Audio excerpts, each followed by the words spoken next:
All right, so let's talk about why we're doing this, okay? People will remember, and I covered it extensively at the time, you made a very compelling case, specifically during the second impeachment attempt of then-President Trump, saying this is just bad for the country.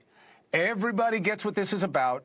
Everybody gets that it's not going anywhere, and it's just dividing us. What happened to that, Jim Jordan?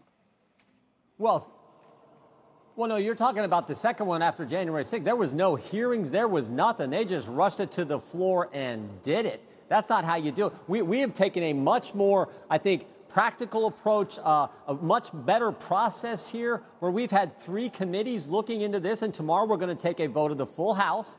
I believe a majority of the full House will vote to open an official impeachment inquiry where, you know, the impeachment power resides solely in the House of Representatives. Most impeachment experts say if you have a vote of the House, that is that much better for helping us get the witnesses in a more timely fashion, and frankly, getting the documents that we need to complete our work, part of our oversight constitutional duty, and get the facts out there. And then we'll decide, Chris, if it actually warrants articles of impeachment.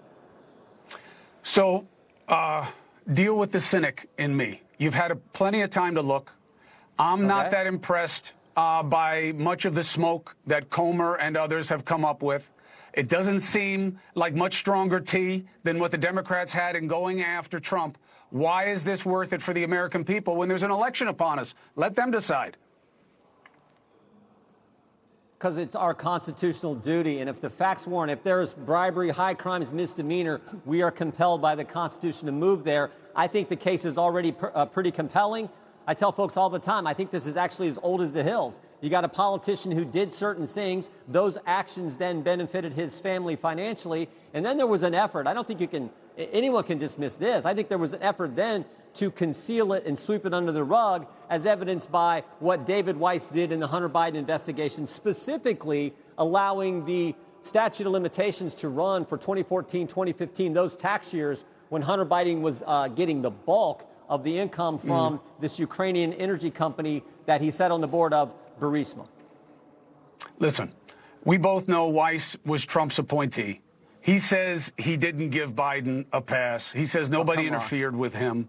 And look, based on what you have thus far, it is Groundhog Day, Jim. It just is. It's the same kind of stretching a maybe into a must like they did during Trump. And you guys said you'd be better than that.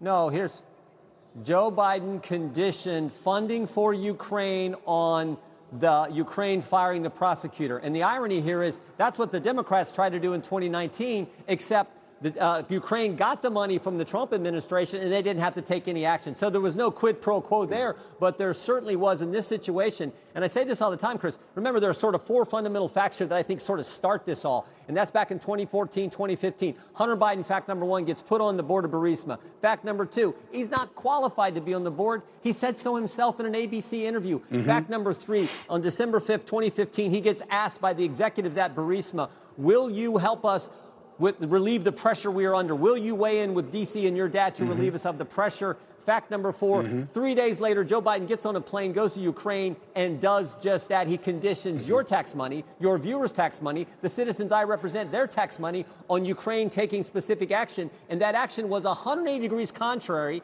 to what the State Department was what they were advocating. They said, don't link it, fund them, push against the prosecutor, but don't link it. Joe Biden went there and linked them. I'm with you up until the last part. Biden was parroting what the instructions were that the U.S. wanted. Nobody wanted that prosecutor. There was an entire consortium of Europeans that wanted him out. And the first 3 are true, but Jim, we both know that Hunter Biden is not special, okay?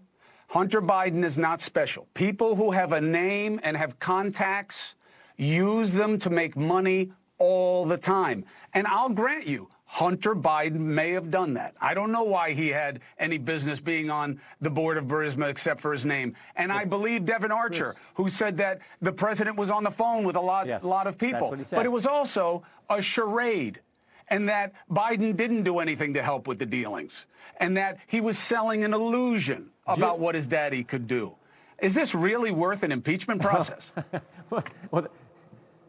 Well, first of all, the State Department in June wrote a letter to the Prosecutor General in Ukraine, who Joe Biden got fired, says you're doing a great job. 2 months before Joe Biden goes over there and leverages our tax money to get the prosecutor fired, the State Department said, make sure you give the money to him. Don't condition it. The prep session before he goes, 10 days before he goes, the notes say, give the money to Ukraine. They don't link anything. They don't say fire the prosecutor and hold up the money. They say give the money to Ukraine. So this all happens. 180-degree change he makes. What prompted that change, Chris? I think it's probably the phone call. Hunter, but when we asked Devin Archer in the deposition, when you get asked by Zolochevsky, the head of Barisma, when he asked you and Hunter Biden to weigh in D.C. because they're under this pressure, what did Hunter Biden do next? Devin Archer's answer in the deposition this summer was he called his dad. Hey, thank you for watching. Please go to newsnationnow.com, newsnationnow.com, and you can find NewsNation on your television provider. And don't forget to click the red subscribe button down below. Then you will get more of NewsNation's fact-driven coverage.